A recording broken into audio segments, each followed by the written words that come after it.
mobilise pour une ouverture de classe pour la rentrée prochaine, parce que pour l'instant on en est à 31,5 élèves par classe. C'est énorme d'avoir autant d'élèves par classe dans une école. Donc on demande vraiment une ouverture. La prochaine commission au niveau de l'inspection qui aura lieu jeudi. Donc on essaye en fait de se mobiliser pour montrer qu'en tant que parents d'élèves on soutient l'équipe éducative et à la fois pour le bien-être des enseignants, mais aussi des enfants, surtout des enfants dans les classes. Voilà, on demande qu'il y ait un niveau acceptable d'élèves par classe. Les maîtresses n'arrivent plus à suivre avec autant d'enfants dans les classes. En plus, comme il y a beaucoup d'enfants, je dis pas beaucoup, mais il y a quand même des enfants qui ont des handicaps. Et moi j'en ai un qui est hyperactif, donc c'est très dur pour les maîtresses de pouvoir canaliser un enfant comme ça. Et le pire, c'est qu'il n'y a pas assez d'AVS. Et en plus de ça, on rajoute d'autres enfants derrière. Les maîtresses n'arriveront pas à suivre.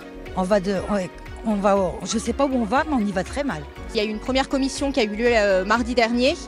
Et lors de cette commission, il n'y a rien qui a été acté pour l'instant, puisque tous les représentants des personnels ont voté contre le projet de carte scolaire qui a été présenté par le DAZEN. Donc il y a une nouvelle commission qui a lieu jeudi, 7 juillet, où il doit représenter une nouvelle carte scolaire, une nouvelle proposition de carte scolaire. Et on espère à ce moment-là qu'une ouverture de classe soit décidée. C'est toujours nous les parents de devoir aller. Donc l'État et tout ce qui est haut placé estiment que c'est toujours les parents qui râlent. Mais renseignez-vous auprès de vos professeurs, de vos maîtres, les maîtresses, avant de dire que c'est toujours les parents qui râlent. Il faut aussi comprendre que c'est des humains. Ils ne peuvent pas non plus suivre comme tout le monde 22 élèves, des fois 32. C'est pas possible, même dans les collèges, dans les lycées et tout ça, c'est plus possible. Alors en fait, la maternelle, elle a perdu une classe il y a 1 ou 2 ans parce qu'elle avait une baisse d'effectifs. Et l'élémentaire, depuis maintenant 3 ans, on perd une classe chaque année en fait. Donc c'est vrai qu'il y a une baisse d'effectifs qui est évidente.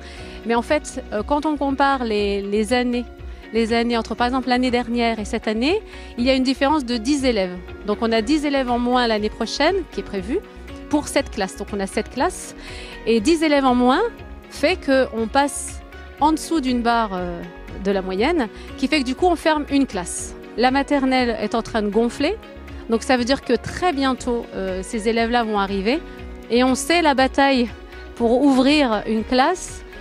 La dernière fois qu'on a fermé pour réouvrir, on a attendu 2 ans. Pour l'instant, ce qui était plus ou moins proposé, sinon, c'est s'il n'y a pas d'ouverture de classe qui est décrétée là jeudi, c'est un comptage qui se fera le 1er septembre. Voilà, l'inspectrice va venir à l'école et elle va compter le nombre d'élèves qui sont effectivement présents. Et à ce moment-là, le lendemain, il y a une nouvelle réunion et là est décidé de l'ouverture ou pas de la classe. Mais c'est pas évident d'ouvrir à 4 classes et finalement de passer à 5 classes. Ça veut dire que des élèves vont rentrer dans une certaine classe avec une certaine enseignante et finalement 2 jours après on va leur dire non, finalement vous allez dans une autre classe avec une autre enseignante. C'est vraiment pas, on va dire, pour un climat serein d'une rentrée d'école en maternelle pour des petits comme ça, c'est vraiment pas ce qu'il y a de mieux, quoi.